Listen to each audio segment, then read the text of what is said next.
Good evening and welcome to the Linux Saloon. It's a place to discuss tech, open source, but where Linux is always on tap. How is everybody doing?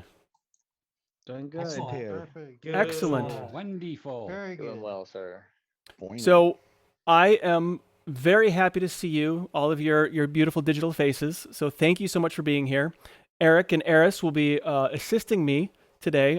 I hate the term co-host. I don't know why. It just sounds so pretentious. So, they're more like the assistants to the assistant or something like that, right? Or the Sure. so, yeah, because I'm just or the assistant to the facilitator. Anyway, The tech so practitioners. yes, exactly. What is it, like someone who proctors an exam or something like that? Is what it's called? Right. So I'm excited for this week. We always talk about anything that's Linux tech or open source related is that kind of the name of the game here. So on the docket for today, we'll be going over our application appetizer, which is GNOME Web. We'll check out the menu for next week, which will be a news flight. Do a community free pour and last call. But before that, we're going to find out what somebody's been doing in Linux or in the open source or tech area. So who has something they would like to share and about something they've been doing? Anybody have anything? Well, Jinda? I've updated my Easy Arch GNOME to 42 this week. So I've been playing around with that and recording and making a video about what's new in GNOME. I think everyone probably knows by now anyway, but still, it's interesting to see the changes come through. And now, is it something that people commented, or is it something like how do those changes come about? Just like something that you decided to change, or you had some feedback from other users? No, it was just a natural, being on Arch, of course, it's just a natural thing that comes along with the updates to 42. Are you saying, and I haven't uploaded any video yet, I'm still working on that. Oh, okay. Yeah. Okay. So Excellent. it's a natural progression. I've started. I was trying to get GNOME Web on Nix, installed with Nix, and on Peppermint OS. And I had problems with it, and I finally got it figured out, and I installed it, and it didn't work. So I had to go back to natural package anyway. So Oh, you tried Flatpak and it didn't work? no, I tried the Nix. Oh. Tried installing it in NixOS. Yeah, got it up Gotcha. right now, but I tried to install Nix with. Or Nix Oh, yeah, I've package seen you manager. over in the Peppermint forums trying to get someone to give you some advice. Yeah, I was trying to find out because basically it was the issue with how to get the environment variables in there for the desktop entries to find the program. And make a long story short, basically I figured out Debian wiki on it, and it showed a short, quick, dirty way to do it. So I did it and it worked. Sweet. You guys are good with that over there. Well, I've been having some fun this week. Eric, did you want to say something first? Because you opened up your mouth like you're going to say something, and then I just cut you right off. No, actually, I'm very excited to hear about what you're going to talk about because I know what it is. And I was getting so excited that I couldn't contain myself. That's what happened. All right. Nate, Well- the spotlight's on you. All right, I feel like that. When the spotlight's on you and you start getting those like hot sweats. I'm sure Scrapjaw, he knows because he's a performer. Like when you first get up on stage and then everyone's looking at you and everything, and it's quiet and they can hear Like, every I've mistake you make. Never sang this song before, but it's on the radio and everyone knows every word. Right. Now he's stalling. She's not afraid. She's not afraid. She'll sing you every word. That's awesome. So last week, and I wasn't here to share because I was gone last weekend, so I couldn't be a part of the Linux Saloon, which was a huge bummer for me. But I finished my Commodore 1541 Imposter build, and I put some pictures in the Telegram group, and I actually made a couple real tiny improvements, which is basically I just drove some screws in the side so that it doesn't the front of it doesn't push in at all. But anyway, no damage or anything. It was like what you're supposed to do, kind of an activity, and I absolutely love the thing. Like it makes me so happy to use it. I use it daily because I need card readers all the time for like going to the 3D printer, or if I'm pulling something off the camera, or something, or I need plug in a USB, anything. So it's all right there. It's right here underneath my computer, and it's very convenient. So I can super convenient to use, and I really enjoy how well it actually works. So it took me a while to build, a lot of design iterations, but one of the my 8th design iteration for this tray in the back, it was almost perfect, but I had to make too many like alterations to it, and little things like where my extra. So inside, let me back up here. So inside of it, I have like a card reader, USB, and also SATA interfaces on the front. And so instead of a floppy drive on the 1541, a 5 1/4, I have all these media interfaces. And I thought to myself, well, how many things can I cram into this for it to make sense? So I have there's like a USB hub. I have a power supply for the 12 and 5 volt, like, for running hard drives, whatever. I got a little Molex connector on the front of it. And then I added a spot for an SSD as well, so that I can have additional storage. So it's just USB 3 device, so I can plug it in any USB and access all the functionality. Obviously, if I plug in a USB 3, I'll have that. If I don't, it's only USB 2. But it's great because it kind of matches my computer build that I have of this my Commodore 1541, but my Commodore 64 Imposter, and so it's it's a nice complement, nice companion device to it. So this took like, I don't know, it's like 13 hours to print or something like that. I can't remember the time exactly, but it took a long time to print. So like when I made a mistake here and I had to like shift a couple things over, just too much stuff to shift. It was kind of a bummer, but I'm glad I made the changes. I had to spin the SSD around because the way I had it going in was interfering with the post that closed it, which I couldn't believe I didn't catch that sooner.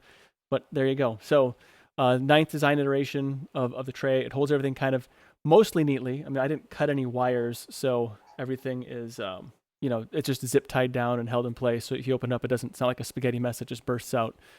And the temperature of it doesn't get warm because there are 2 power supplies in it, but it's not so much that it gets warm in there or anything like that. But I was really excited that I was able to get a proper rocker switch in the back of it too, because it's a little bit more like how the device really was.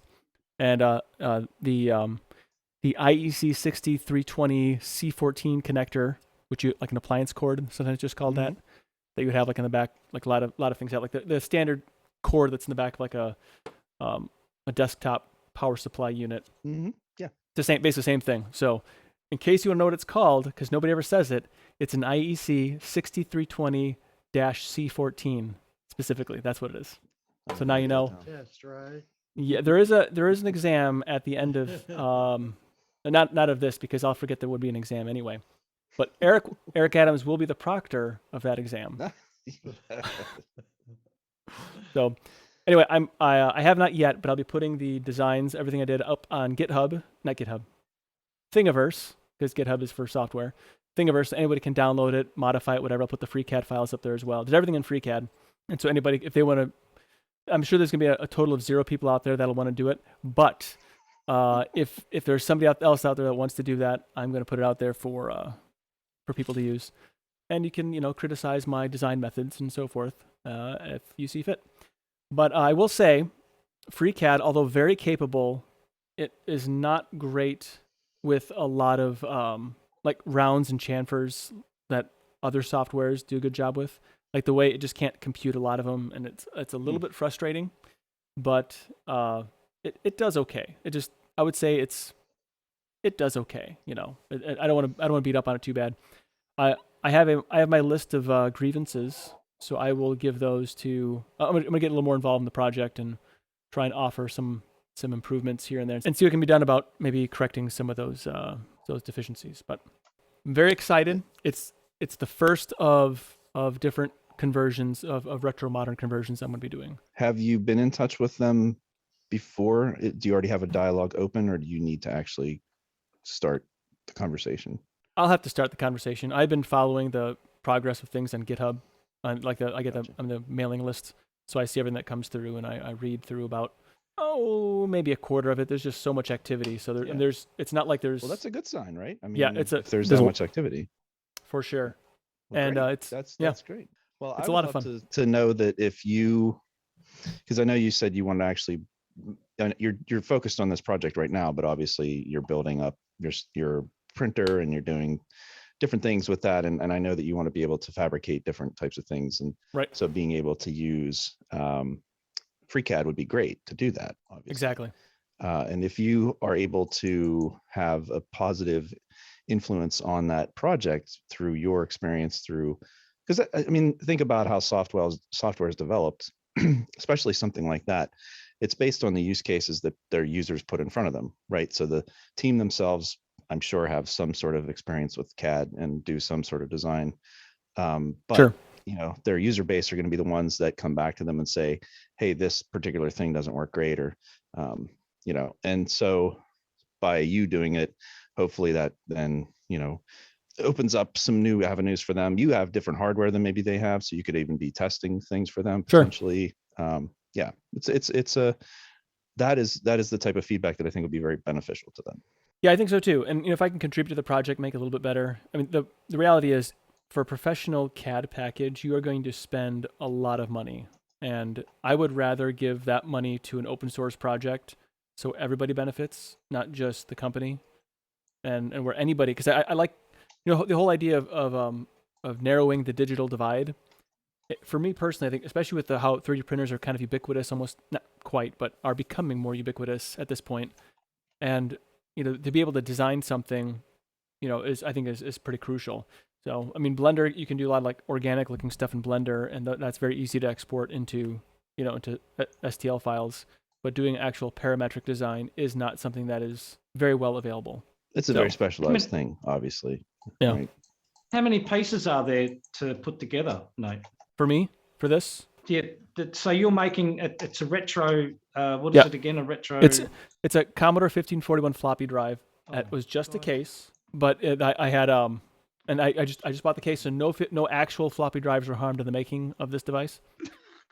But the actual components I purchased is quite a few. Actually, I have a list, and I'll be publishing the full list. But of 3D printed parts, there's 2 inside of it. If one of them required a lot of like design modifications to make everything fit properly.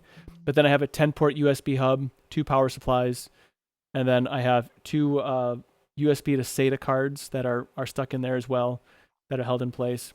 It probably wasn't the Sorry, best no- choice. Go ahead. I crashed for about 30 seconds there. Oh, I think Well, I'm having internet problems. it could have been me too. I mean, I sometimes I crash mid-sentence. Like when I'm actually talking, I'll just crash. So it could have actually been me. Right, not the computer, you. Yeah. Right, no, I'm talking about me. Yeah, like I have like a soft reboot, you know, like a kernel panic. No, mine's internet issues, I think. Oh, okay. Yeah, but and so internally, it's really not a whole lot of parts. It was just making sure that everything could really just fit in there, and you know, in the back of it was very crucial. Like in the back of a 1541.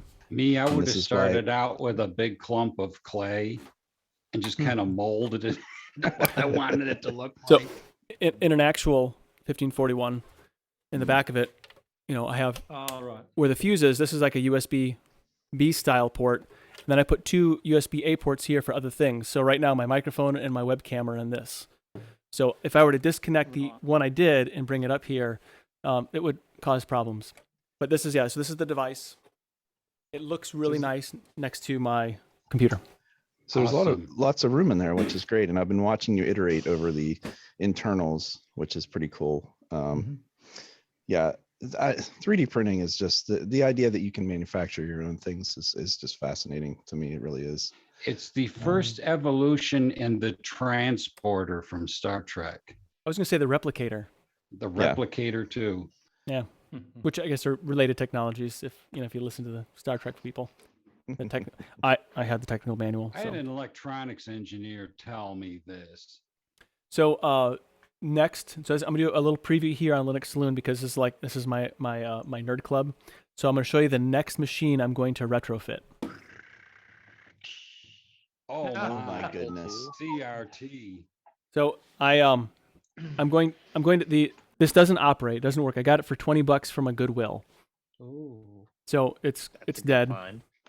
It is, and I already have a replacement screen that's LCD for it. It's not high resolution, like 1024 by 768, and that is Can make a gaming Going to be- system for that. what's that? You can make a gaming system with that retro gaming system. I could, but actually, what I have is so when building my Commodore 64 Imposter, I made a lot of bad decisions. Like I got very frustrated with the project. The way AMD does things was not clear to me. I should have used PC Part Picker, but nobody told me about that. So I'm upset with all of you for not telling me about PC Part Picker before I started the project. And so I have some extra motherboards and CPUs, and I'm going to use one motherboard and a CPU. I'm going to buy a graphics card for it. I'm going to put that inside that Mac Classic. I'm going to redesign a bunch of things. But I'll put that inside there, and I'm going to wire in the LCD to the 12-volt power supply that'll be coming into it as well. So I have it mostly planned out, but I haven't started it yet. I just got the tool to be able to crack it open gently, and yeah, I'm excited. So where the floppy drive is, I'm going to put a smart card reader and a USB device. So my intent is, I have a 1 weekend a month job that I do, and I'm not going to take my laptop there anymore. I'm going to because I'm an old guy now, I am going to take that machine and use that as opposed to anything more modern. So just to be obnoxious. Nice. And I just need to get a card reader that looks like a floppy drive, put it in there. Oh yeah, I'm actually going to put inside there. I'm going to put basically a spot where I can actually mount things inside of it, so you can plug it in. So the whole idea is to be able to do that without damaging the case at all. But anyway, so that's what I've been doing on Linux and some other things. That'd be But fun. I found something in the basement a little while ago when I was down there. I was searching for something that I thought I'd share because this is from when I first started using Linux and I was into modding stuff. nice. Ubuntu. Wow. The I like PS3 it. controller. I didn't even know they existed. Did you paint that too? Yes, this is an Ubuntu sticker that I got Uh-huh. from a local meetup. Someone Coulda brought fooled some me. stickers, and then the little jewel button. If you take the whole the PlayStation controller apart and you sand off the decal from the back of it, and put a little bit of clear nail polish, you can stick a little insignia. And for some reason, they made it perfect, and it fits. I can't get to there. It is. Yep, I see it. That's Mhm. awesome. Isn't that great? I Uh, found this, and it's a 6-axis PS3 controller. They even masked off the sticker so that way I can cut it out. But You yeah, didn't know any better. You think it was the real Ubuntu thing. Yeah. so Does it still work and everything? Like you still use it? I'm sure it's dead right now, but if I plugged it in Did you paint over the 6-axis logo? in the middle, yeah, Is it a 6-axis or a DualShock? it's a 6-axis. What does that mean? Is it It light? means it's got the Oh, motion okay. control. Oh, Yeah, okay. All the PS3 controllers have it. The 6-axis were the original ones where they didn't have Rumble because Sony was in some legal crap with immersion over that. And eventually they added Rumble back and called it the DualShock 3. But they all have the I- 6-axis well, stuff in it. Yeah, it's pretty. But- It seems pretty lightweight. I don't think it's I'd have to hook it up and see if the rumble works on it. But yeah, That's cool. No, I love fun. that kind of stuff because you personalized it. You made it something unique that is your very own. I think And, that was during circa 10, somewhere around Ubuntu version 10. Oh well, So it's been a while. 11 years ago. Yeah. And you can use that with Ubuntu now. My oldest, he actually prefers the PS3 controller for things, so he used that on his computer. I could imagine that if that's the way you are normally used to engaging with a piece of technology, like you're not gonna be able to type very well, but you could certainly like do certain things, I guess, with it. I don't know. For games, I got out of consoles before those type of controllers were available. And so when I look at that thing, I pick one up and I just immediately get all like nervous and tense because I have no idea what I'm supposed to do. There's too many buttons and things. It's just it it scares me. I'm like, what am I doing? So the controller I like the most is actually the Wii U Pro controller, and maybe I would like the newer ones, like the is it The newer Nintendo that you- controllers. that you hold with the thumb button and no, stuff. it's a like a it's, Oh, Wii U. Never mind. I'm the thinking Wii of U, the, like it's the very it's similar to the PlayStation 3. PlayStation It 4 is. one. the thing is it's a little bit fatter, and so like my sausage fingers can actually get around it nicer. and it's just got some more thickness to it, but not as much as like the Xbox. It's kind of in between the Xbox and the PS. Yeah, I got an Xbox One and I really like it because it's darn near indestructible. It feels like a stout controller. I mean, it doesn't feel cheap or anything. Mhm. If That's a it good feels feeling. like you can whiz it through the wall and it would survive it. Well, it depends if you have plaster or drywall. I mean, Right. just saying. Yeah. If you're in the basement, there could be block foundation. It's Right. not going to survive It's not, that. no, it's not gonna survive that. No. Yeah, I normally will use an Xbox controller. This is some special edition one that we got used. It was mislabeled. I love it. But I've also got the Steam controller, which I don't even use anymore. I'm just gonna be honest. This thing is just novelty to me at this point. If I could find a good use for this, I would totally do it. Would it But make for a good remote control? Like for if you have like maybe a Steam machine hooked to a TV or whatever, and you want to do like maybe for like surfing the web stuff or whatever, but I would want a keyboard. The key controls on the Steam big picture mode are kind of weird, and Mhm. trying to do the on-screen stuff with it. Although I haven't used it in a very long time, so maybe this is one of those things to revisit and see what happens. Because I still have the dongle for it and It everything. seems like most of them are black. You got to pay like $10 extra if you want a white one or one of another color. That's because black is the easiest color to get in the plastics industry. It can be, they can take any remanufactured materials and make it black. And that's probably recycle. what they It's did. not easy to recycle plastic into black. Also. Yeah, that's what I was getting Yeah. at. Maybe I Oh, okay. misworded. So anyway, yeah, but it's kind of nice not having to try to use the Xbox dongle on a PC, because the newer Xbox controllers have Bluetooth, which is great. And you don't Mhm. have to reverse it. There's actually someone that was making a driver for this to reverse engineer it, because it has the whole sync button on it and everything. But Hmm. meh. Yeah, the Wii U Pro controller is Bluetooth. That's why I like using it, because I can just connect it, and it's fine. I might have to get one just to try it. But that's it. That was my fun retro find. It's been I love a it. while. It's I don't- genuine Ubuntu. I don't consider PS3 retro, but well, I guess we can go. It's too new. I love it. PS4 is retro now. I don't think the PS2 is retro yet. So Actually, That's- I think the PlayStation that I had at the time when I did this was a fat PS3, and I crashed the firmware and bricked it trying to put custom homebrew on it. I wonder if back that in can the be. days. What's that? I wonder if that can be like the use like a JTAG connector. Like there's a way sometimes to actually like unbrick things by like a Mhm. serial connect, like it's a low level connect. It's gone. Like it's gone. I don't know what happened to it. It got chunked at some point because You let the smoke out of it. Well, all right. So let's go ahead and move things forward. The application that we chose, or I think maybe Eric chose it. I didn't choose it. No, don't do that to me. Was Gnome Web. I've not used. I think I last used. Also called Epiphany. I think Elementary calls it Epiphany, if I'm not mistaken. But It's in Goes the by code, I many think. names. It's kind Yeah, of I like think- Nautilus, like files in Nautilus. oh, okay, yeah. The FlatHub link has Epiphany in it. And that's Yes. like- So it might be in the code. It probably is.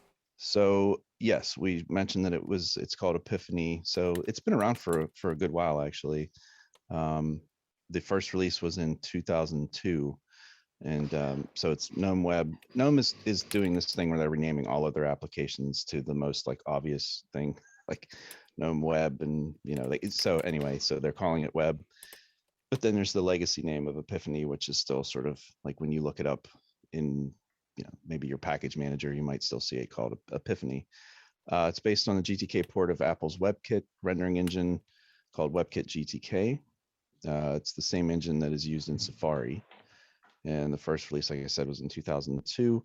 It's a default web browser in Elementary. It's official recommended way to use the application.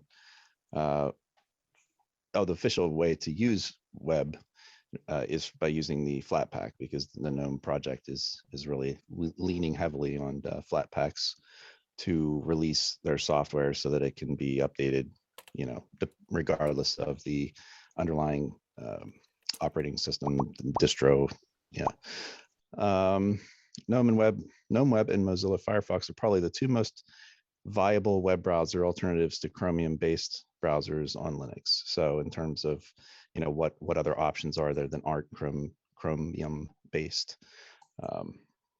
So Eris put out a poll this week to see how people were coming along with it. Eris, did you want to introduce that? Okay. So I just put, how is the GNOME web exploration going? 4% of the audience said GNOME web is amazing. 54% said GNOME web is okay. 8% said I'm not having a good time with GNOME web. 13% said I'm not interested in trying GNOME web. 8% said I'm unable to do the exploration. 13% said I'm not interested in doing the explorations in general. 0% said other. Oh, I forgot to put the replies. I do remember somebody said I'm pretty sure you know which one I clicked on, and then they put a lot of incognito emojis. Let me see if I can find the other reply, but there was just one other reply, I think. I must have missed it. Gotcha. I failed to vote in that one. Let's go ahead and admit I did fail to do that. I did just now. Obviously, it's too late. The test has already been turned in. But so that's 56 now. 56% said GNOME web is okay now. So that's what I voted. Well, since I'm proctoring this, I'm sorry it's too late. I can't accept that. Well, dang it. Well, so 55 or 56%, saying that it's okay. And we're going to get into why it's just okay. And I think there's a couple of really big things that they fail to do that I think most people expect out of a modern browser. So, but the first thing is, what does it do good? And I mean, I'll just throw out from my perspective, it's a pretty quick rendering engine. So in terms of like actually the speed at which it renders pages is pretty good. I really like that it has a pop-up and ad blocker built right in, because that's something that most people will normally add themselves. So having that built in is nice, and you can still control it and turn it off per site. If you want to say for a particular site, you want to support them by showing their ads, you can do that. Say, I don't know, cubiclenate.com might be one of those sites cool that you want to add to your whitelist. Yeah, so it's good at that. It has Firefox sync built in, which is kind of interesting. So you can sync it, use Firefox sync backend to sync your pages, passwords, bookmarks, open tabs, stuff like that. So that's kind of neat. And those are all good things.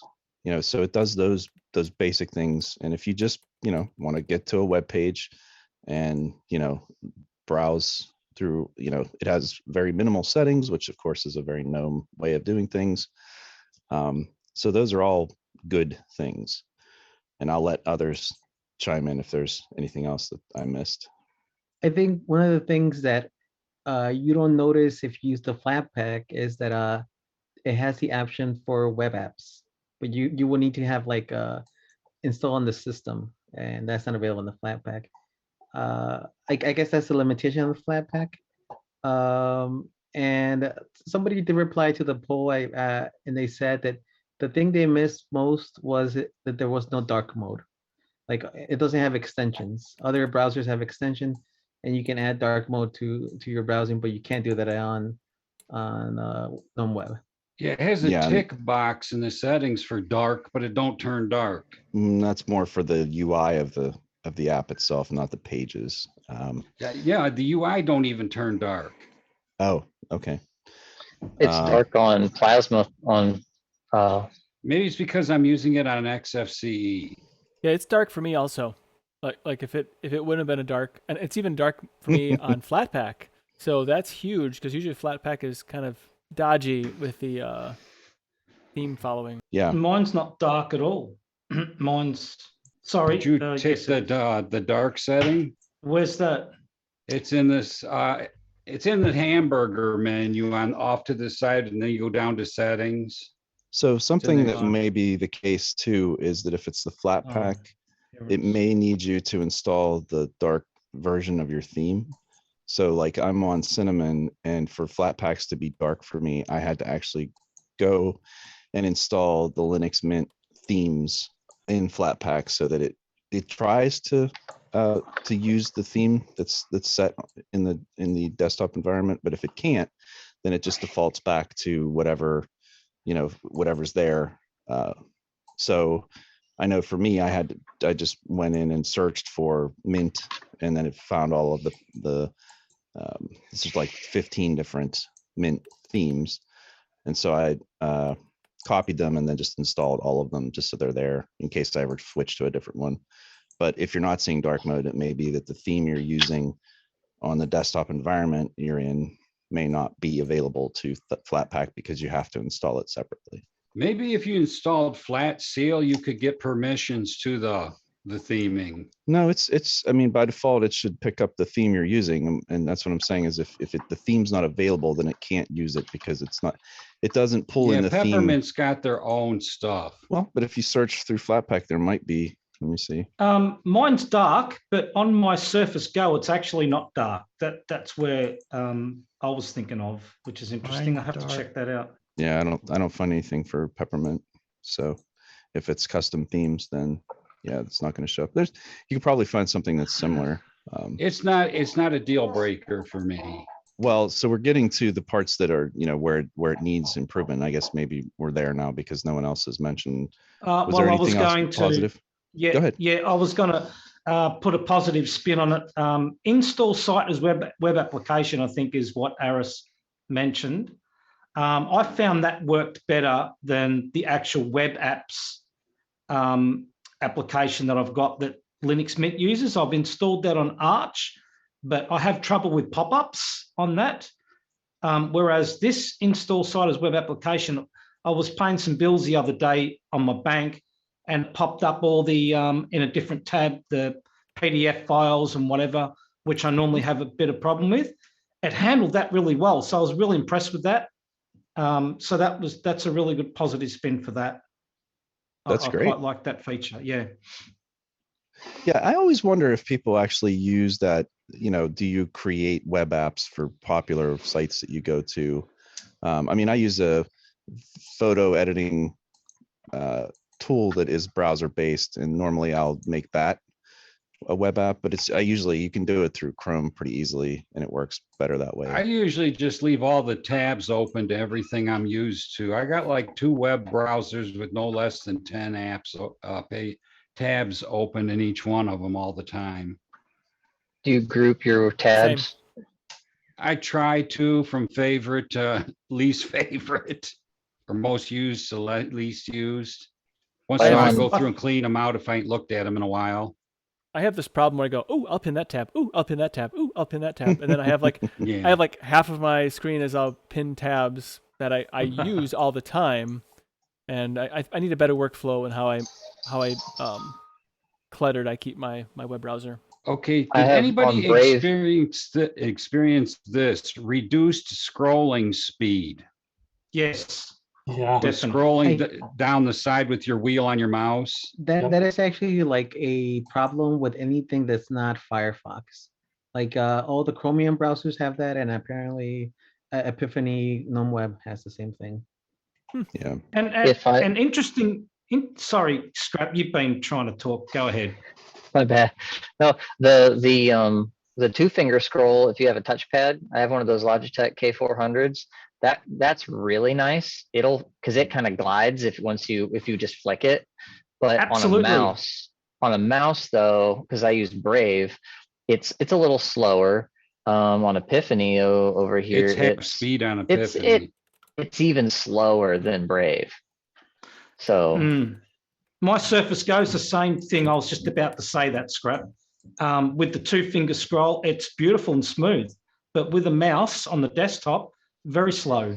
So It's completely two different. it's still slow on environments. Epiphany though. Like even though I can go quicker, it kind of it kind of stutters. Like it'll go and it'll kind of like it grabs and then it keeps going. I think it might be a Yes. graphical thing. Sounds like it might be a rendering thing. Yeah. I just want to note that. So when you made a mention of the slow scrolling, it's slower than Chromium, because I just tested Chromium, like there's something to scroll through, and Epiphany is a little bit slower. Not like horribly slow, but it's, if I had a big document that I was scrolling through, I would be mildly irritated. Yeah, because I got Chrome installed on my Peppermint test book, and the speeds are all the same except for Epiphany. And I found that kind of really weird because that really stood out. And I have Chromium because I was testing it for someone in the forums because they needed something with DRM and their family preferred that. I still use IM Wheel. And I add it's an app that you can control the scroll speed per application. And I still find that there are certain apps, like when I installed GNOME Web, for example, I added it to my config file. So it's you can have it be system wide, everything changes scroll speed, but I only have scroll speed issues with certain applications. And so I use IM Wheel to target in specific applications so that the scrolling is faster. And I did the same thing with GNOME Web whenever I first installed it.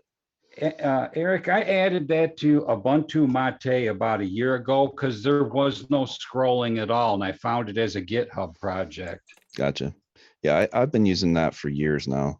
Just there are certain apps, most things are fine, most desktop apps are fine, but there are just certain ones that I install that the scroll speed is like mud, and it's not a rendering thing. It's just for whatever reason that particular application, it just doesn't scroll well. And so I use that IM Wheel override, and I've got, I don't know, a dozen specific programs listed in there that it's targeting, and it works really well for that. So, would like to touch on something that Run with the Dolphin said about scrolling with the touchpad's nice versus scrolling with the wheel that sucks. It's like I have my hands on a mouse most of the time because of the accuracy. You can stop right where you need to be. I don't find a touchpad as accurate with trying to do workflow, but maybe that's just because I don't use a lot of keyboard shortcutty stuff to get right to where I want to be. But there is a difference between the two different modes of doing your thing. Oh, yeah. I use the wheel most of the time because it's there. And this is a Logitech wireless mouse that goes with this other keyboard here, but that's only because my nice mouse is a Myonix, and it has 3 settings of DPI on the scroll wheel. And the the DPI isn't on the scroll wheel, it's on the mouse movement itself, but I can go in and modify the DPI on the mouse too, so or on the wheel as well. So that's kind of nice if you have a gaming mouse and you can switch between different things for that kind of stuff. I mean, we're getting out, that's a little tangent off track, but you shouldn't have to use, in my opinion, it's nice when they smooth something out or they do, some quality of life thing that maybe other browsers don't do as well.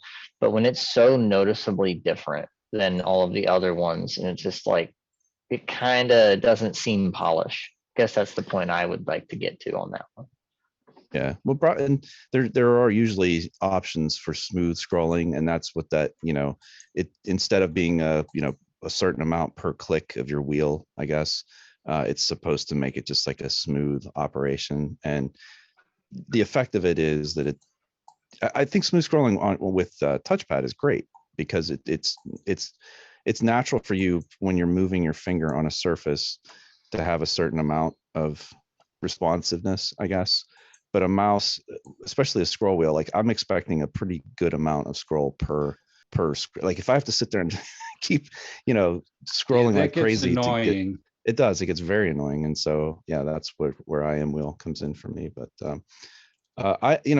I agree that the touchpad is great for things like navigating around different applications and things like that, but it's not very good for pixel perfect type stuff. So if you're working on graphics and stuff like that, it's usually kind of awful for that, in my opinion. Obviously, there's a lot of people that use the Magic touchpad thing, whatever that is from Apple, you know, that love that, or that use their laptops. And again, it's just like that controller thing. If you're just used to using touchpad as your input device, then a mouse probably feels really weird to you.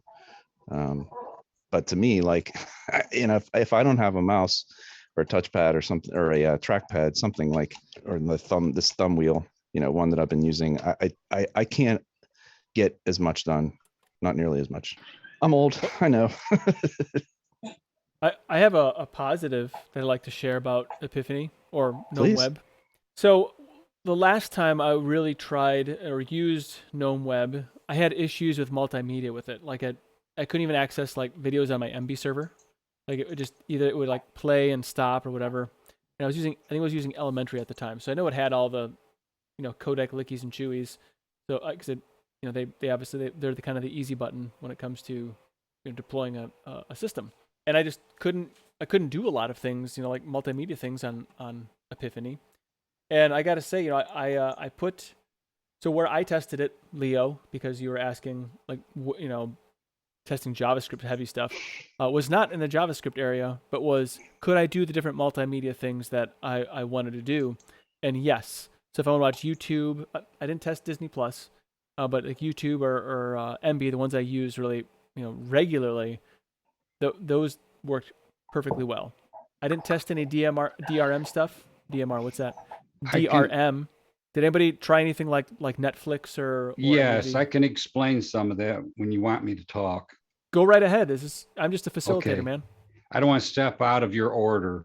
No, there's no order here. This is Okay. chaos today. Now, I did It's an test appetizer. Netflix on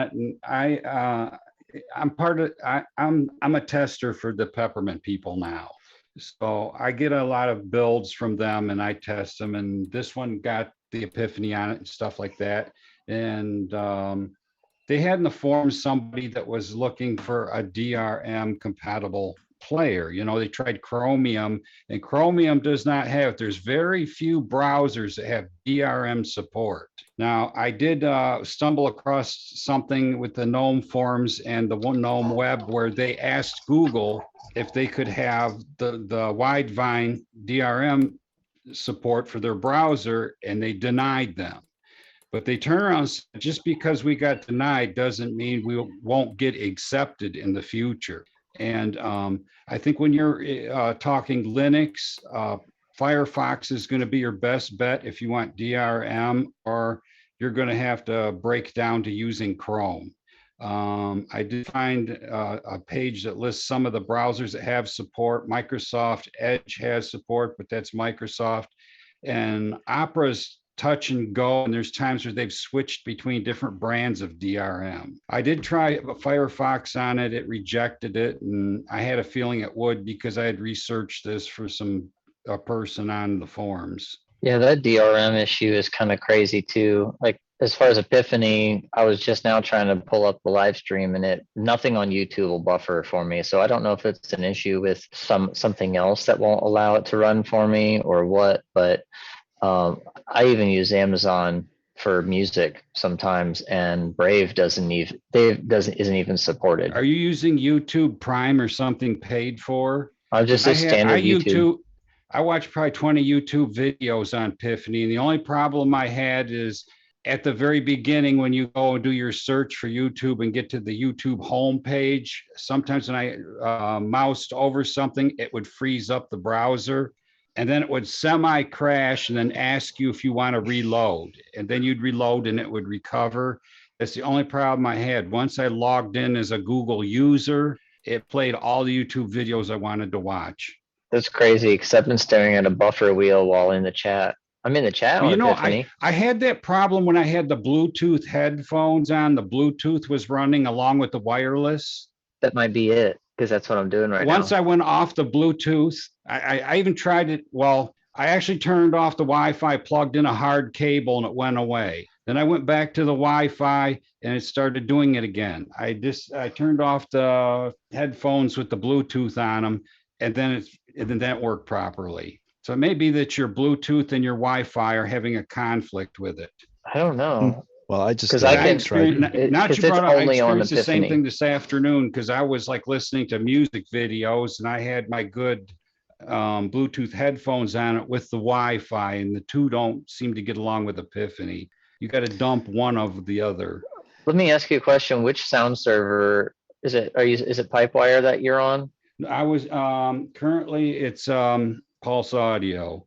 It's on Pulse Audio. See, that doesn't make any sense. Oh, It does see, when I you have- have a card that's trying to handle a Wi-Fi card that's trying to handle both Bluetooth and a Wi-Fi, and it's just overstressed.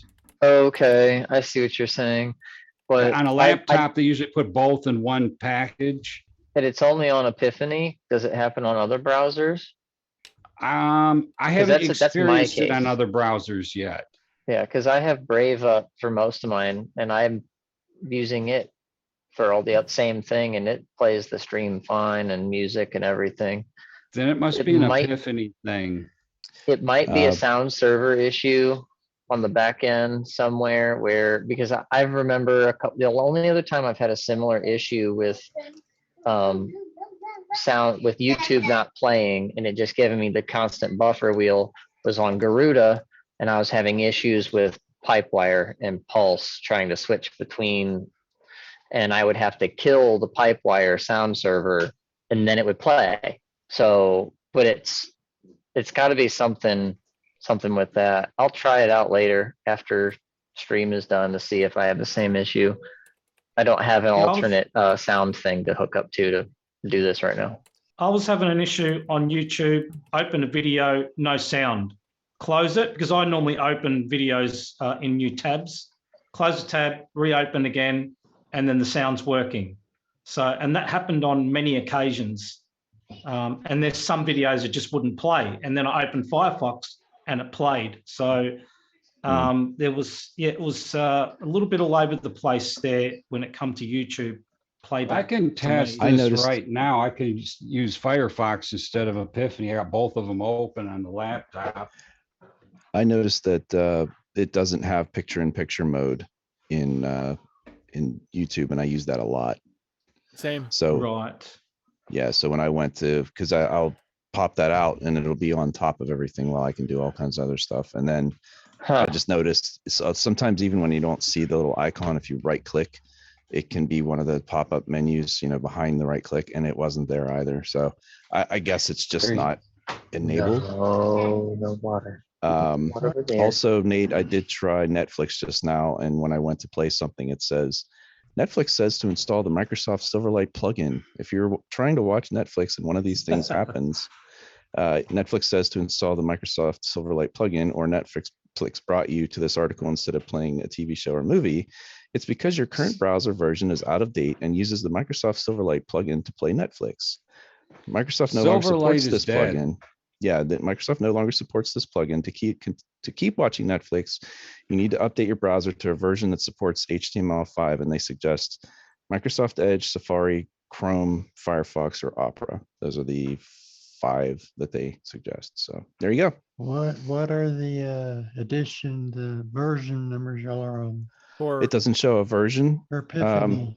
I am on the latest 42 in 42, yeah, in that's Flatpak. Yeah. 42, Well, and I'm not okay. flat pack. I'm on Yep, 42. 3.2. Another thing I noticed also, when you watch a YouTube video on Google Chrome or Firefox, if you want to go to see what's in the show notes and the comments, you can actually scroll down on full screen, but Epiphany won't let you do that. I don't know if anyone else noticed that. As Nick says, he uses Firefox and Chromium. Why bother looking at anything else? And it's a fair point. You pretty much know that if something, and I've had sites that'll actually tell me when I'm in Firefox that it's only supported on Chrome, and that's annoying. It's usually not true, but it's annoying, and it just means that they don't want to test it because Firefox has such a small market share compared to Chrome-based browsers. So I had a patient portal thing for a doctor's office that made me use Chrome. And I was just like, I was so mad about it. I was like, that's so dumb. So anyway, Yeah, I had, my wife was doing online college. And they wanted to, you couldn't use Chrome for certain things because it had no longer supported the Flash pack thing. mm, And so you had to use Microsoft, you had to use Firefox for that, but then there's some things wouldn't work on Firefox and everything, but you had to have Chrome, so she had to switch Yeah. back and forth. One thing I Yeah. wanted to get, sorry, Adam, Eric, go. no, I was just going to say that Okay. you run into that a lot with businesses too, where they have to still run a certain version of Internet Explorer, usually like an old version, because whatever software was custom written for them 15 years ago, Mhm. was made to run on that Yeah. version, and it doesn't run Right. on anything new. So anyway, As a that's always tangent fun. to that, Internet Explorer is going away, but Edge will have a compatibility mode of IE. So IE is not technically going away yet. they can't get rid of it. There are literally thousands, if not millions, of businesses out there that rely on Internet Explorer. They can't get rid of it. How do you That's like the that? They curse made of something they Windows. can't get rid of for a change. Well, it's the curse of Microsoft. They are forever tied to their past because they were the dominant force, and everybody built their business around Microsoft Windows. And you can't just say, we're not going to do that anymore, because people still use it. Their big problem was integrating their web browser and their operating systems file explorer together, I think is Yeah, what it was. ActiveX, baby. ActiveX, trust me, I know all about it. Yeah, that was it. I couldn't remember what it was called. It was Active something. Yep. I was like, Active Directory? Yep. No, not that. No, ActiveX, yeah. no. Yep. It was so irritating, that ActiveX. You have to figure it as like something from the 90s, like Extreme X ActiveX. Yep. Everything had an X in it was cool. Yeah, X Games. That's right. I want to get into bookmarks of Epiphany. or Sure, yeah. Web. Sure. Right. Oh, Keep yeah. us on task. That's right. Leave it to the Okay. Australian to keep us on task. That's right. It's probably- Someone's going to do it. He's probably worried about the figured this one wallabies out. banging down the door. It's I found it very difficult to manage, to be honest, the bookmarks in web. I synced the Firefox up with Epiphany. Then I had to turn the sync off because it looked like it was doubling and tripling. It looked like it just kept syncing. I don't know whether, and it picked up, I don't know whether reminders or something from whatever I had on online accounts hooked up, and it just kept going and going. But there's no decent bookmark manager in that. You've got to keep going from the gear icon to another window to remove it or to add it or make a new tag. So you're constantly going from one tag to another tag. It's just not, what can you say? It's just not user friendly at all. The bookmarks, to be honest. And every time I went to click a gear icon, it would open the scroll bar and accidentally hit the scroll bar, and it would scroll down way past where you're working from your working point. And that was just really annoying. So I think they, and I looked up some forums and I was doing some search on that. And it seems as though a lot of people have been asking for, a lot of people have said, until you sort out your bookmarks, I'm not using Epiphany. I've seen that quite a few times on forums. And I sorted out, I spent a couple of hours sorting out all my bookmarks because it just throws the whole lot from Firefox in there, and you've got to sort out tags. So that was really difficult, painful. I went through it, and then I exported them from the desktop into the Surface Go as a HTML file. And every time I tried to pick up that HTML file, Epiphany just crashed. It would not pick it up. So I had to go into this, what is it, .local share Epiphany, and grab the bookmarks file from that and send it over, and that worked. So that worked pretty well. But as far as using the interface of Epiphany itself or web, it just kept crashing trying to pick up a HTML file. So I find that with the bookmarks, you're just constantly clicking. You don't have that where you in Firefox or Google Chrome, whatever, you've got all those menus across the screen. You can just quickly access whatever you want. But with this one click little box there, you've got to go click on that, click on a tag, or scroll down to your tag and go to that. It's just seems to be unnecessary digging around for your bookmarks rather than just having it as an easy access. So I found that quite difficult to use. I don't know if anyone else went through that, but No, the bookmarks were very difficult for me to use also, Colin. I'm gonna have to agree with you 100%.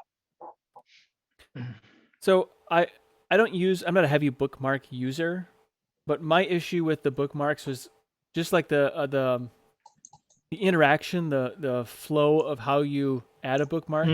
I found it a little bit aggravating because I like to have an OK or some sort of an acknowledge button for when you actually put in the bookmark. So you hit the little star, you hit the drop down thing, and then there's the option to remove it. But I don't want to remove it. I just want to say, okay, it's good. Yeah, I've checked off on it.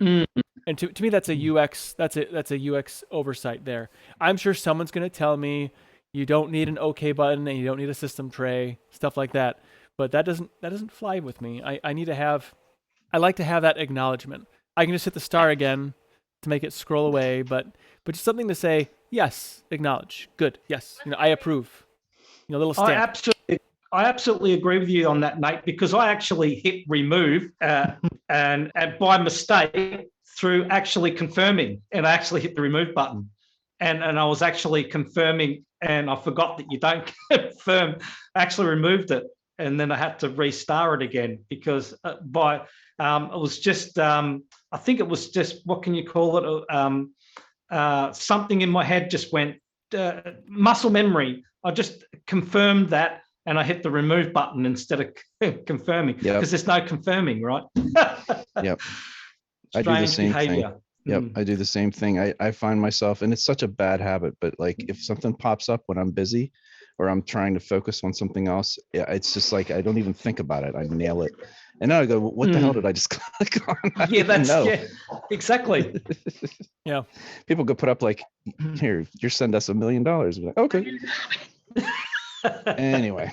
So when I used Epiphany on YouTube, it played okay. I think videos that were 1080p, 60 frames per second, there was a little bit of stuttering for me, but I think it played a little bit smoother than Firefox, but not quite as smooth as Brave for me.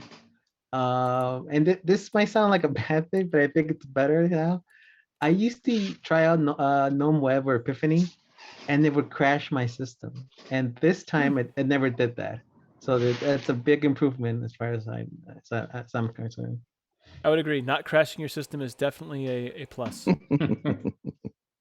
It's the little things. Yeah. I don't ask for much. Yeah, I didn't like the extensions either. I mean, the bookmarks, because basically whenever I have a ton of bookmarks on my Firefox and Brave browsers, and when I import them all in, it's all thrown in there, hashed all weirdly. Didn't keep the organization that I have. I also have everything on bookmark, tet bar, and grouped into things. So I have a ton I really need to clean out my bookmarks, but I don't want to take the time to do that. I wasn't as industrious as Colin was. Yeah, well, it's funny because you got to make all these tags. Well, you can't have like an offset of a main category, right? And like you do in Firefox, you'll have a main category, then you can add folders within that folder.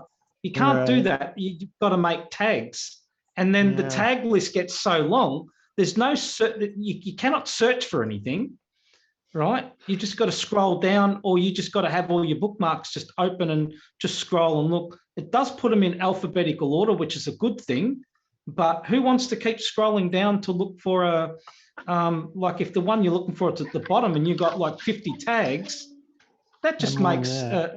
your workflow just so difficult, right? So we've had a Yeah. couple people mention bookmarks. I'm actually curious to know, like, do people still use bookmarks like maybe they did at one point in time? Just by a show of hands, do people use I bookmarks? use them quite a bit. I got an entire Okay. Linux folder. There you go. Yeah, I use them too. I So got- I got the sense that they became like a secondary consideration at some point, because my guess is if they were to poll most of their users, that they don't really use bookmarks. Or Yeah, at I least got they book- don't, they're not going to, they're Doesn't certainly not matter. going to curate them the way that like you're saying that you would need to, right? No one's going to put that much Mm. effort into it. You're just like, Right. I use bookmarks and I just search for, unless it's on my, on the toolbar, Or it's something I put somewhere and I may not know exactly where it is, but at least in Firefox, I can search for it. So I don't know. Yes. Yeah, the tag thing is a little bit different. I think if I used it more often, I'd get used to it. But importing them and not seeing all the folders was a little bit odd at first. I just thought, wait a second, what is this Mm. all about? when I Mm. saw that, I didn't take a stab at trying to figure it all out. I just said, "Oh," so I left it. And there's not a search field here, just unless you, well, I guess, Nothing. no. Nothing. I mean, And my Yeah, point of this is, can we get too simplistic sometimes? I mean, because you got this little button Yes. up there, but you can't do too much with it.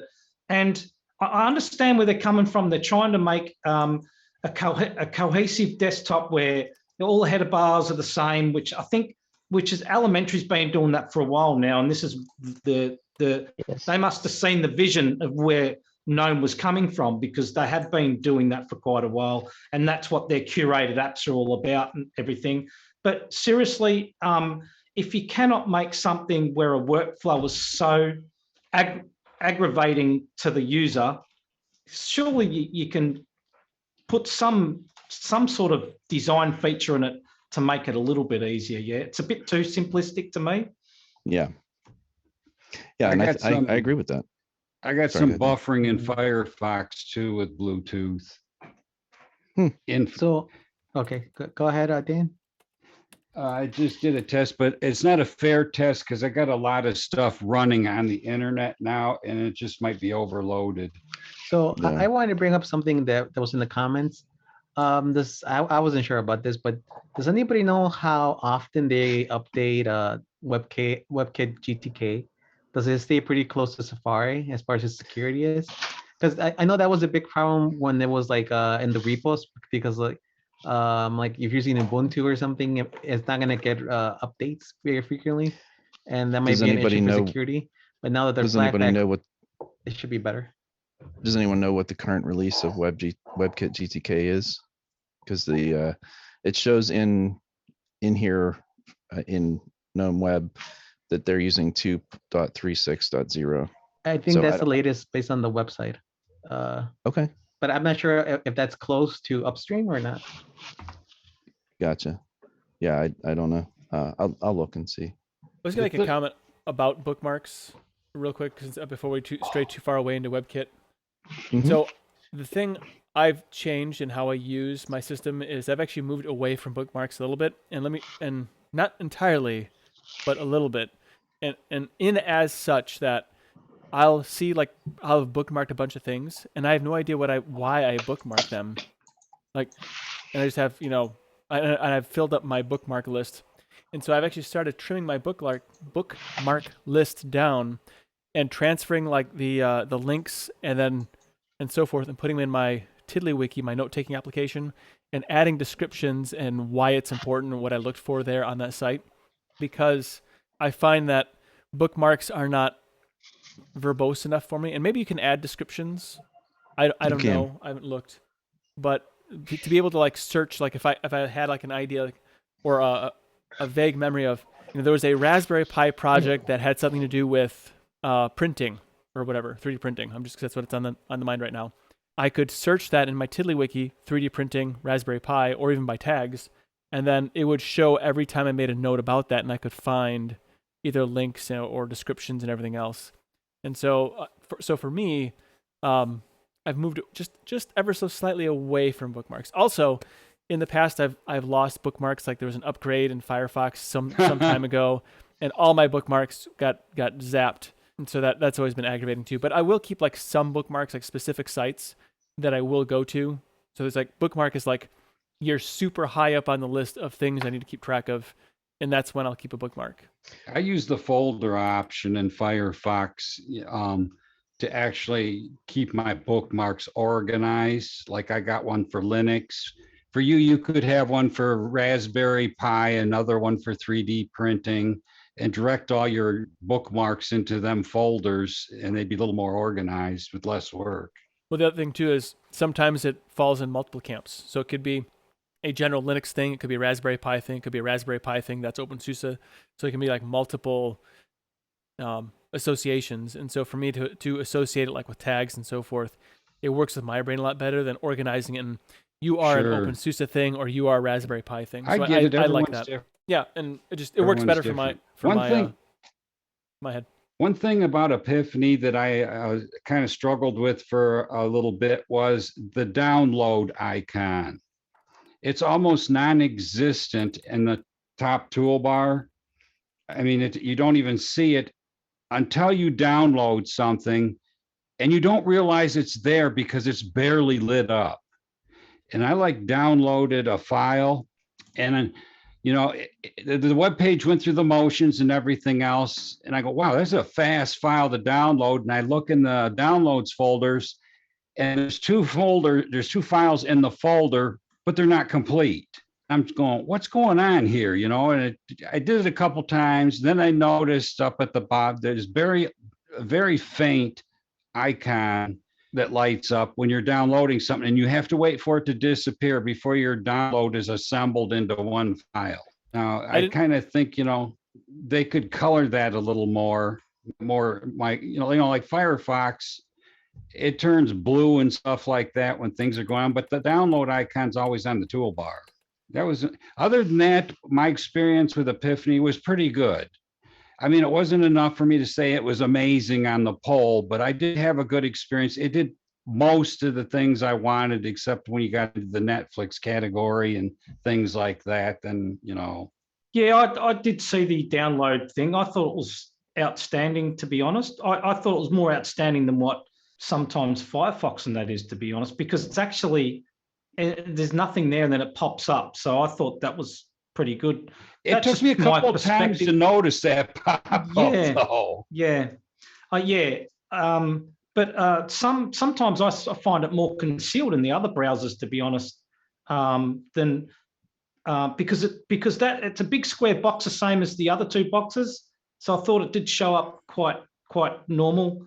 Was outstanding to me. That's only to me, but other people might struggle. And yours was stuck in light theme, right? No, mine's dark theme. That's the difference right there. If you had dark Right. theme, you've seen it easier. Mine would not go to Okay. dark, so it was hard to see. Right. And one thing I would like to thank Epiphany for is going through all my bookmarks. It did highlight the fact that I've got so much rubbish in amongst my bookmarks.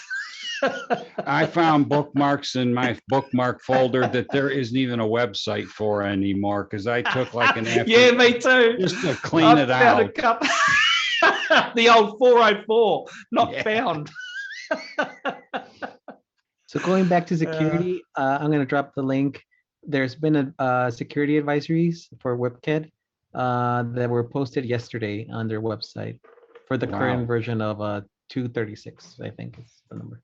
So my wonder- just to the answer to the question of WebKit, what version it's up to, WebKit GTK, mine was 2.36, just in case anyone wanted to know. Well, I went and looked. So if you go to WebKit GTK, it's basically tied to GNOME. But then if you go to WebKit, if you scroll down, there's Safari is the first thing listed because obviously it's an Apple project. And but if you scroll down, then it has Epiphany Technology Preview, WPE, WebKit GTK. So they're using the latest of everything, at least on the Flatpak. So the latest release, at least. Yeah, on For what the it's dev worth. version, which I downloaded, it's got the same version of WebKit, but it's an earlier version of GNOME. Yeah. I was really hoping the Flatpak would have the turn into an app feature. Yeah.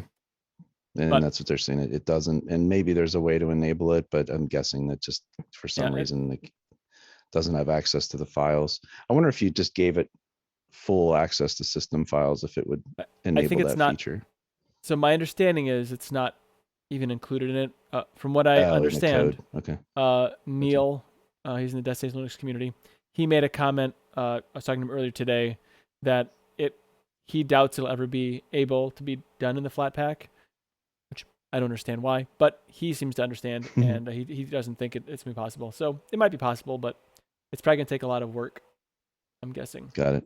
I don't know if anyone else found it a little bit weird, but when you're on a single page and then you open up another tab, I find that it drops down because there's actually no tabs there until you open another tab. Have you noticed that? And the Yep. window drops down slightly, and you Mm, think to yourself, "What just happened there?" and I found it. I don't know whether anybody else found this. I just thought I kept going to the left-hand side to click the tab because normally the tabs are small, but in Epiphany the tabs are like if you've got 2 pages open, they split the page. So like it's half a tab. The tab goes like half a page and half a page. You know what I mean? And I Yep, kept I going agree. to the left-hand side to click on the tab, whereas it's over here somewhere. So I found that behavior that I'm not used to. It's a Yeah, little I found weird it odd, because but it wasn't a deal breaker for me. it is a little weird because if you're used to Firefox, you can disable that toolbar completely and just have basically the tabs at the top. You can really compress. I still think, I mean, I know I'm partial, I'm impartial, but Firefox is still such a good browser, and I use Chrome, and I just always am like, it's just not nearly as good. They're just, the feature set isn't as good. The configuration isn't as good. Like the extensions that are available aren't as good. Like I just don't, I mean, it's the most popular browser, but it's also not like very good compared to Firefox in my opinion. And it's I probably because I agree. use, yeah. You So also have to keep in mind that Google Chrome was advertised as one of the most famous websites on the internet, google.com. Whenever you went there with Internet Explorer, it told you gotta download Google Chrome. right. No, I get it. I'm not saying I don't understand how it got there. I'm just saying it's a shame because it certainly, in my opinion, didn't win on the merit of just being a better browser. There was a point at which before Firefox, they went down after that rebuild, you know, where they switched over and refactored everything. It was terrible for a while, and I did switch to Chrome at that point because Chrome was at least 3 or 4 times faster, if not even faster than that. Firefox before Quantum, it was just pathetic how bad The it was. quantum age. Yeah, and so and they alienated a lot of people, you know, by switching to the newer, you know, all of the extensions stopped working, and there's lots of things they did wrong along the way. But I think now today, the state that it's in, it's pretty good, you know. Any browser was a better browser than Explorer. Oh yeah. Oh, of course. I remember when Firefox Back came in the out as an day. option. Yeah. Remember when Firefox came out as an option? It was just like, oh my gosh, this is so much better than Internet Explorer. Yeah. So anyway. Yeah, I use on Windows tab. So in addition, then, okay, so we've gone through, sorry, the, you know, what does it do good? What needs improvement? I think we've kind of hit that. We're coming up on 9:30, so we've spent a lot of time on this. Let's answer the last couple ones pretty quickly. And I think we could just kind of go around if we want to. Can it be part of your workflow, and can it be your default? And do you think it's good enough that you could actually use it? Is there something it does well enough that you would use it for? So that's could it be part of your workflow? Or is it good enough that you could actually just use it full stop? Any thoughts on that? I'm definitely going to be using it for the, what's it called again? Let me check. I have to check. Install site as web application. I'm definitely using it for that. That's an awesome feature. And I'm going to be, anything that I normally use that I like to log into my bank and stuff on one of those web applications saves me going to the site and, opening a bookmark and so forth. It's just more convenient. Sure. But definitely I'll be using that for sure. I That's like great. that feature. Yep. Excellent. Okay. Anyone else? I could probably use it as long as I had a secondary browser with DRM. It's simple enough to use where I don't have to be fumbling through all kinds of stuff to figure out how to set something. It's pretty easy to set up and use.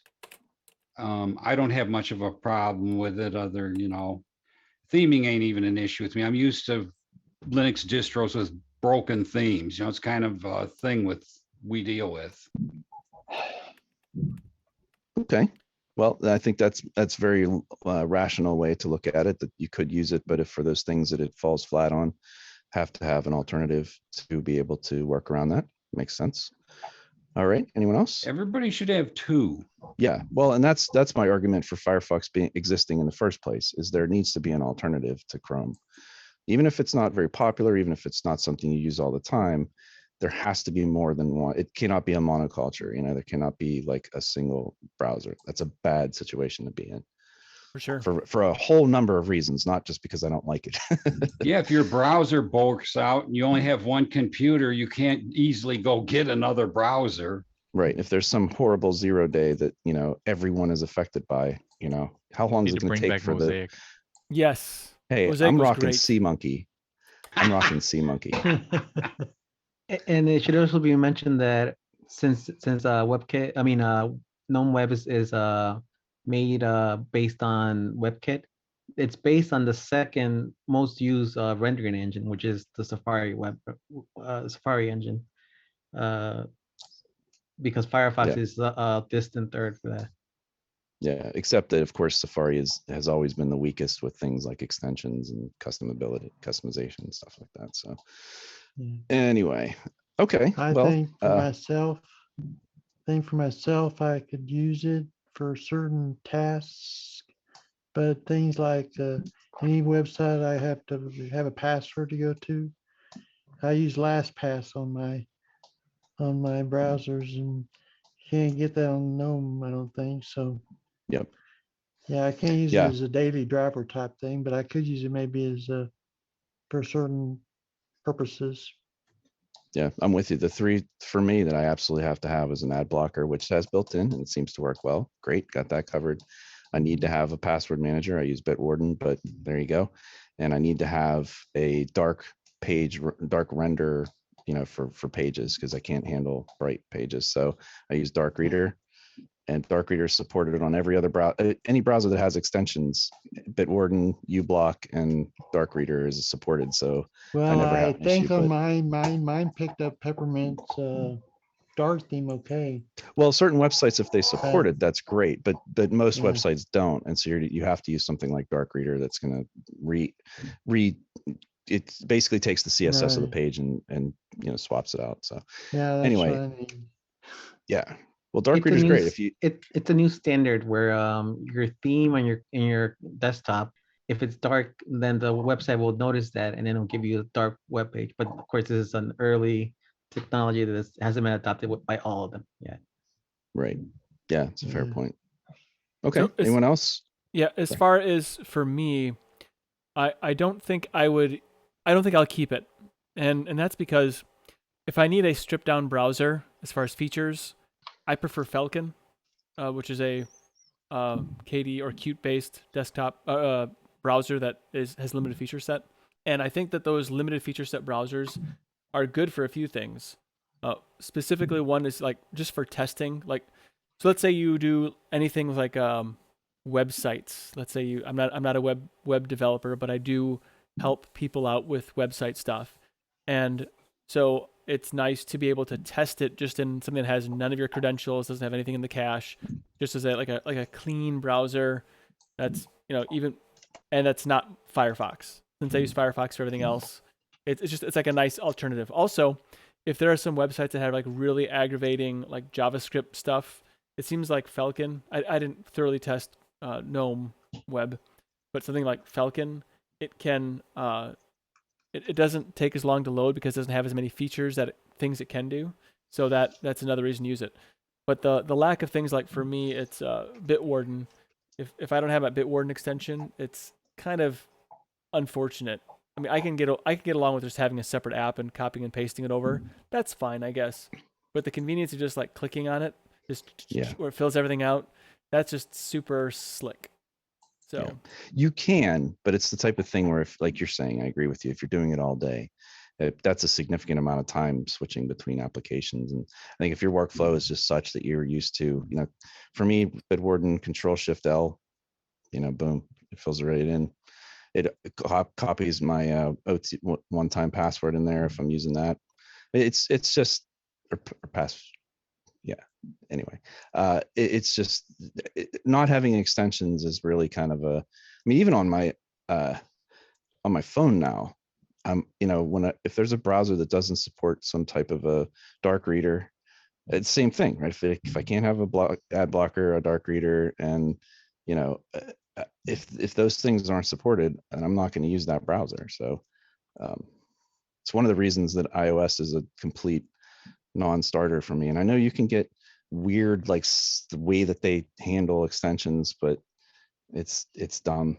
I don't like how it works. So that's why it's one of the reasons I'm stuck on Android. But anyway, right. So yes, I think we've all kind of danced around it. I think. So yeah, one thing I think you guys pretty much done the whole circle on what the use case for this minimal browser is. But I think there's one we skipped, and that's first install. When you nuke and pave, you go distro hopping. Like whenever I've done that, there are some distros that will go out of their way to do their own spin of even Firefox, and they'll leave everything wide open with all the stuff. When I install a distro and it doesn't have my browser that I use, or it doesn't have all the things like I will go to Brave most of the time. If it wasn't Brave and it was something else, it was Chromium or something or whatever, just give me the basic stripped down browser and kill all of the ads, do the ad blocking and all that. I think Epiphany nails it. If I'm going to go into a distro blind and need a web browser right now to go do something and grab packages or check out a YouTube video on how to do something, I don't want all of that other garbage in my way, right? I'm not looking to install a lot of the browser plugins necessarily, not even Bitwarden, honestly, because I'm using if it's a KDE, I'm using KDE Connect. So I can just copy pasta and it's good.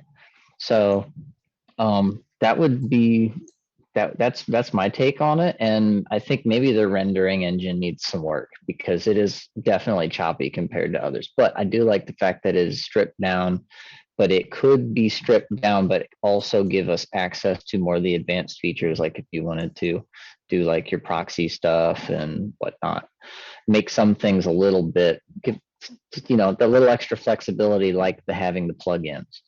That would be nice. And my first run of it, not being able to use YouTube when every other browser I've installed back to back while I'm sitting here and everyone's talking about these other browsers. I'm like, let me just go try them. Everyone but Epiphany works. And I'm even running the X11 Plasma today instead of Wayland. So it should work. Everything should be nothing in the way. But it's that. But minimal browser, get in there and go hit the interwebs. What I do is that does. I take my profile folder with me for all my browsers when I plow a machine under and start over.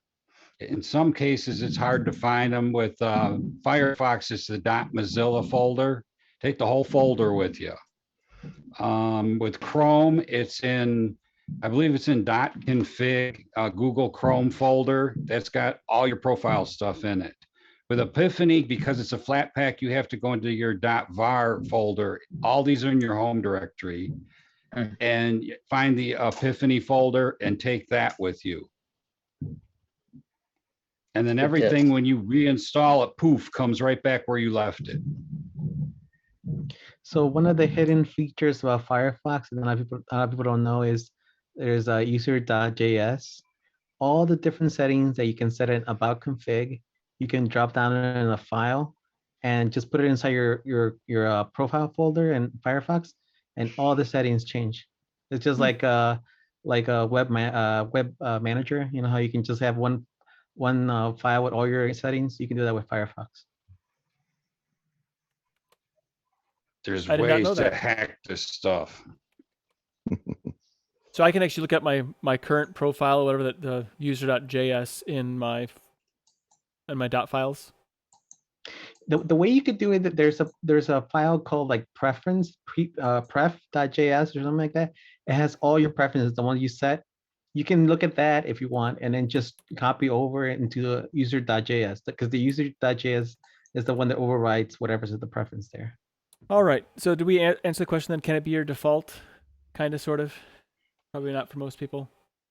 Not the It daily sounded driver. like it sounded like nobody was going to use it as a daily driver. That was so that question was answered pretty resoundingly. No. The other one was there something in your workflow? And it sounds like that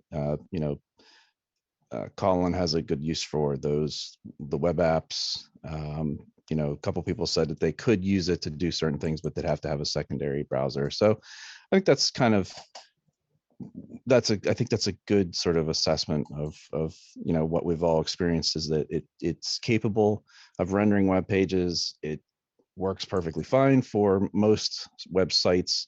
Anything with DRM might be a challenge, and it seems like it's missing other features comparative to other browsers. So picture-in-picture, for instance, in YouTube, just not there. It's something that they probably need to enable.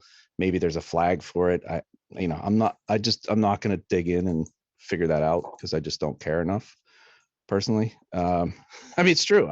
I'm being honest. So in myself personally, yeah, in using it, I've used it before, and it's like, if you install a lot of, let's say you on Arch, if you install GNOME and GNOME Extra, you're going to get web by default, and that's going to be the browser you have.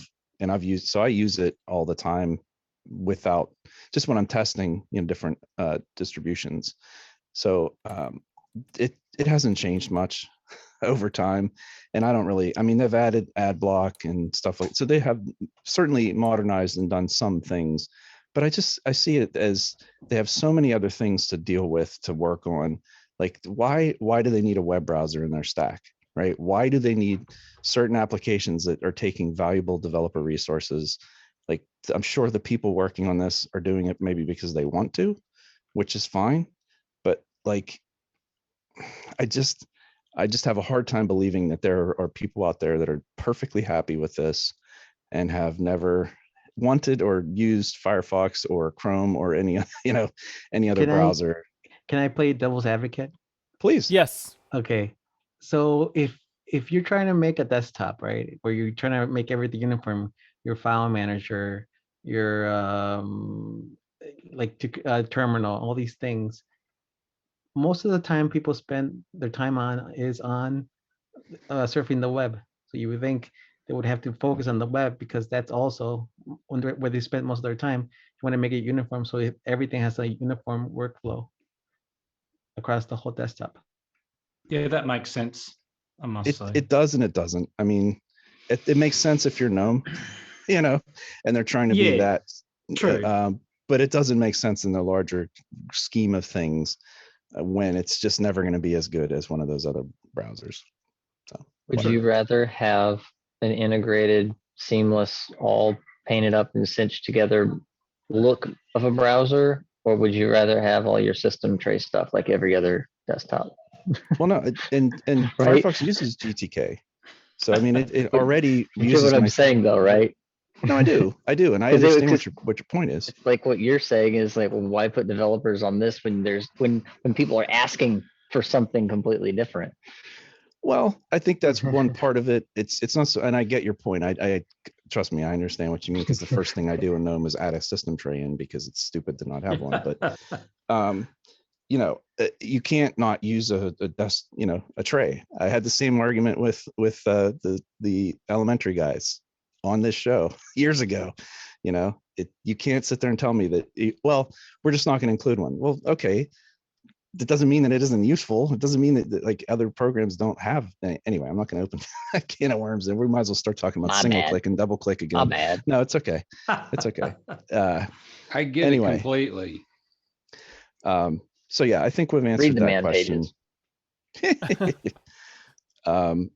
And I think if do we have any? So I think we're good on that, right? Anyone have anything else to add to Epiphany GNOME Web quickly, because we're literally running out of time? Nope, I'm good.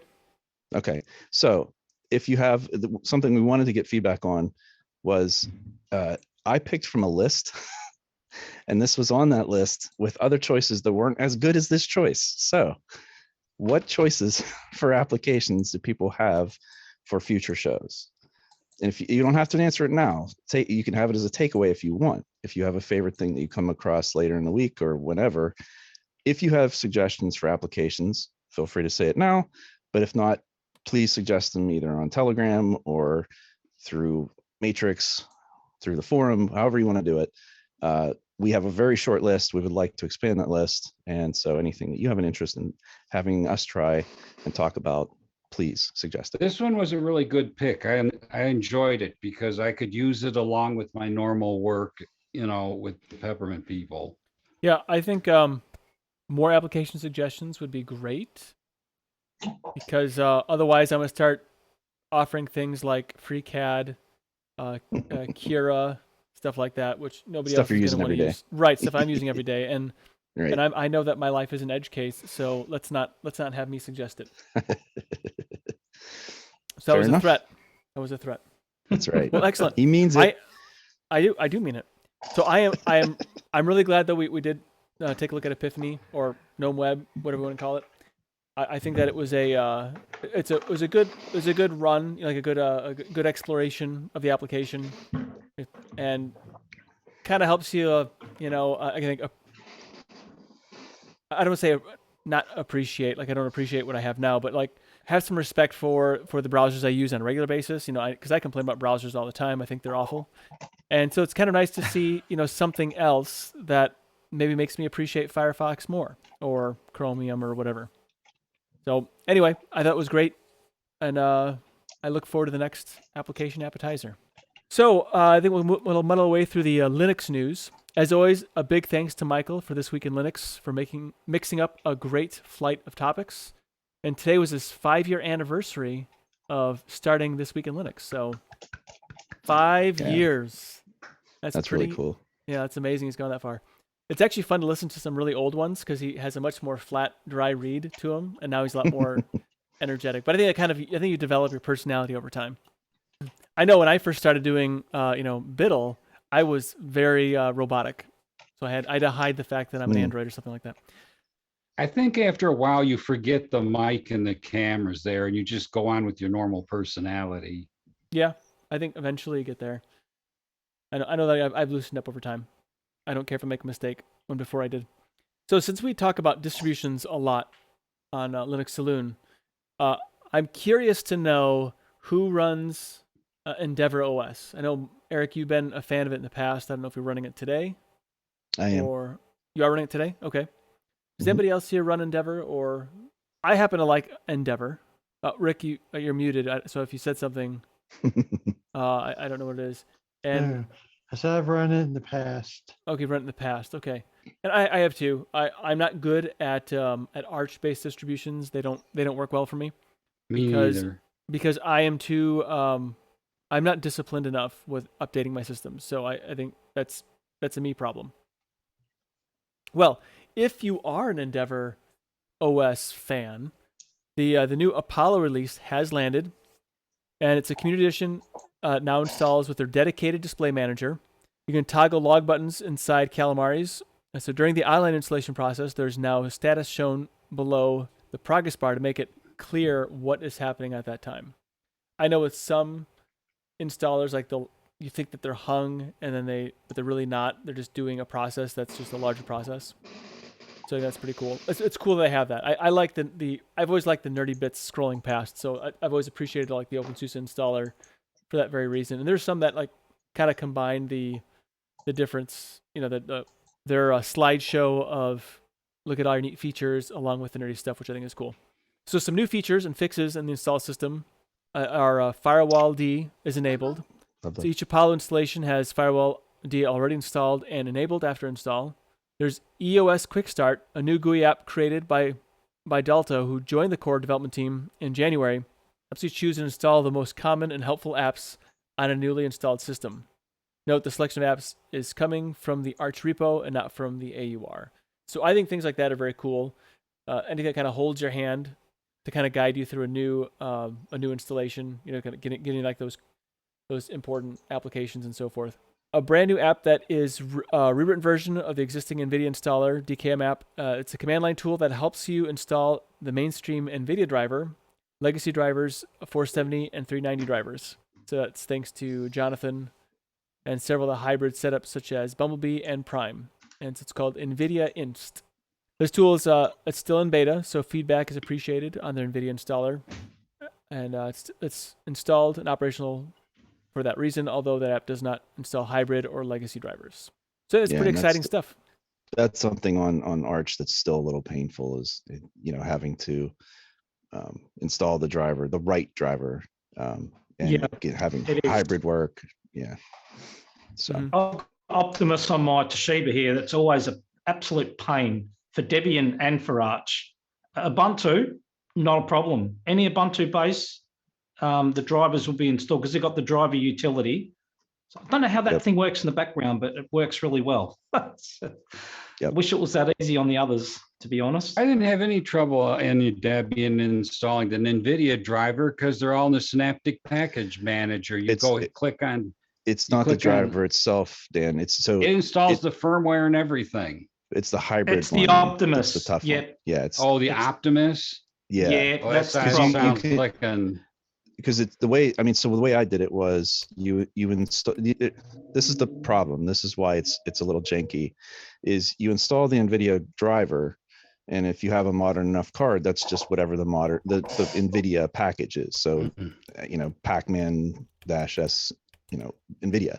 But after that, for a hybrid, now you have to get something like NVIDIA Prime or Optimus or Bumblebee, or there's 15 of them, and they all work slightly differently. Some of them have a little tray icon. So like Linux Mint, has a little tray icon, and Ubuntu, depending on the flavor you get.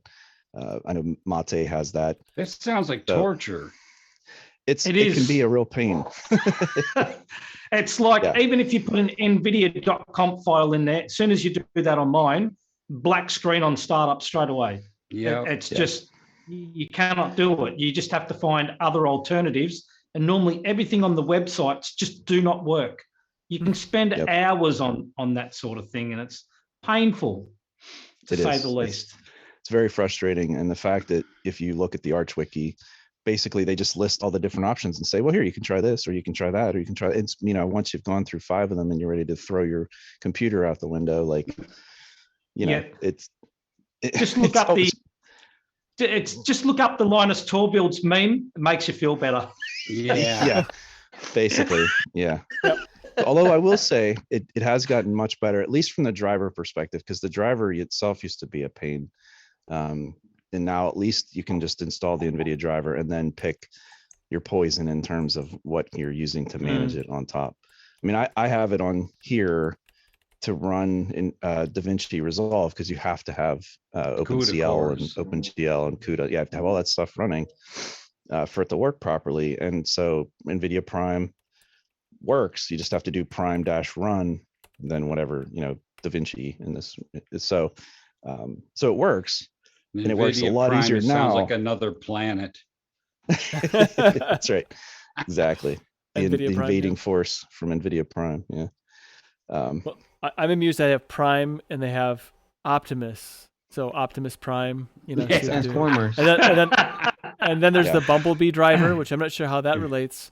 But Well, you can guarantee that's why it's on there. That's probably where it's Bumblebee because they made a joke of the whole Transformers thing. right, I'm sure. So anyway, yeah, I've used Endeavor for years. I've used it since it began. Brian, the main guy, is just a super nice guy. He puts in a lot of Yeah. effort, lots of money along with effort into the project, and the fact that they continue to put out new releases, you know, I'm just happy because the last release they had done was pretty, you know, it was several months ago, and it kind of, you start to wonder, you know, are they going to continue? You know, is there enough momentum? Is there enough support? You know, that's Yeah, where I'm they starting still to have understand how these developers, why they need donations and how they use them. They have lots of servers and stuff like that, and domain names and all that other stuff that they have to pay for. And if nobody contributes any money, then them things kind of fade away. Most Yep. of the Yeah, no doubt. developers on my team This is true. usually, I don't think they make a dime on it. All the money goes for all the resources. No, they don't make a dime. No, of course not. I mean, compared to for what it actually the amount of time they put in, no. I mean, they'd be getting paid like pennies per hour. Right. I'm definitely And, interested in trying Endeavor out anyway, the new one. Yeah, I think Yeah, that's pretty I neat. just grabbed it and I'm actually going to play with it. Right. I appreciate when they set up firewalls by default. Yes. I find it aggravating, to say the least, when the firewall may be there, but like nothing's set up for it. And to me, it just seems, you know, in Linux when we talk about, you know, oh, we're more secure in Linux, and then we just don't, you know, lock the front door. You just leave it kind of wide open. To me, it makes me a little crazy. So, I mean, it's fine for a computer that sits inside your firewall, like inside your house. But if you're on a laptop and you're going to go to on another network and you don't know, like, you know, like a coffee shop or a hotel or something, and you don't have like a VPN set up, but even then, even I would still want to firewall my system off just because, you know, you don't want people poking at your system, you know. Right. You know, there are a lot of rotten people out there. So. Yeah, you and I have both talked about this at length. You know, why don't we do that? We should, but we don't. Yeah, it's crazy. It's silliness. What's our next Yeah. exploration? Are we getting onto that, or have we spoken about that yet? You were muted, Nate. Yeah, you're muted. Oh, I didn't want you to hear me. It was a secret. So, so on the menu for next week, I just skipped right over it and right into the topics. Good for me. On the menu for next week is another news flight. So we're going to do a deep dive in different news topics. And and also, if there are any distributions you're interested in testing out, I have a list. But go ahead and tag me or send me an email. You can send me an email to distro at linuxsaloon.com, and I'll put on the list. Or you can make a hashtag distro in the Telegram, or you can do it on the discourse forum for a Destination Linux discourse forum. You can also do the Matrix room or Discord. I'm sure Eris is monitoring all of that. So have your distro selections there, and also for open mic night, again, you can just tag at any point in time. You can tag for any of the different, you know, flavors of shows that we have going on. So feel free to tag and bother and so forth. So it is about that time. So for our last call, I just want to plug some things that we know is going on that different members of Linux Saloon do hang out with, or hang out in, or be a part of. So first, Rick, who claims he's not a Linux guru, he does a stream on Wednesday nights. Are you doing a stream this Wednesday night? Yes. And I'll And make also- sure. And I apologize for not retweeting your stream last Wednesday. I actually was not. I wasn't home. So. Yeah, no problem. Yeah, are we doing open source anytime soon? I mean, we could. I think 15.4 is coming out here in June, I believe. So I wouldn't want to do it now. but probably Yeah. maybe do Leap So 15.4. yeah, I was debating between that, doing that, OpenSUSE, or Wednesday night, or one of the other ones like could do Endeavors is just released. So the issue why I no, mind you, I'm a big OpenSUSE fan. I make no bones Yeah. about that. But the issue is it has more to do with like what I want to learn from other people, not what I want to teach other people. So Yeah. so I just want to just so it's I want other people. I don't want it to be a Cubicle Nate show. This is a other people show. So Right. Well, that's what I was talking about for my show. but excellent. Right. So Wednesday at 8 p.m. Eastern, which is like what in your funny time zone? 6 Mountain Time. Okay, 6 Mountain Time. So when you're supposed to be 6 eating p.m. dinner, you are doing that. Yeah, I eat dinner after 9 o'clock. My wife gets off work anyway. Oh, okay. All right. I see what's going on So here. I ate a late dinner. That's why I'm up late and everything else. That's cool. All right. Well, excellent. And Mark, he isn't here, but he has the Atlanta Linux Users Group. It is every Sunday at 3 p.m. on Sundays. Steve, who isn't here, hopefully he has a coffee clash tomorrow morning, which is it starts at 8 a.m. Central. I don't know if he's going to be there. I'm going to assume he is. And then also tomorrow at 1 in the afternoon Eastern, Destination Linux will be streaming live. And so Linux User Space is on. They're on a break for I think probably about a month or so. I don't know how long it's going to be. Whatever it is, it's too long. I think it's around 3 months. Oh, 3 months. Yes, 3 months. All right. Well, somebody needs to petition them to not do that. Yeah, they said that was the end of their season on their last show. Yep. That was a great wrap up show, by the way. So if you haven't checked out the last Linux User Space, I highly recommend it. It's a the great one to hit. Yep. It's a great season in review. By the way, Steve is doing his show Sunday. It's on Elementary, Selling into the Night. Sailing or selling? Sailing. Sailing. Okay. I was kind of like Elementary.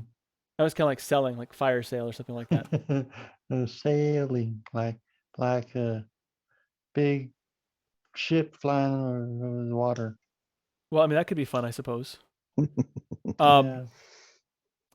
And then if you would like more in the way of podcasts from me, you can check out Linux Out Loud. It's the return of Matt, kind of like The Empire Strikes Back, except Matt doesn't strike anything. So you can check that out. It comes out on Wednesday. Also, you can for anything more on me personally, you can go to cubiclenate.com. I do things. I want to thank you all for being part of the conversation in both the Zoom meeting and on the YouTube stream, as well as everyone for watching the show after the fact. I want to thank everyone involved in making the Linux and open source tools possible for us to not only have this conversation, but also to have fun and enjoy our technology. I really believe and appreciate the fact that Linux truly puts personal back into personal computers. So thank you for stopping by, and be sure to tip your developers, and please remember to Linux responsibly. Until next time.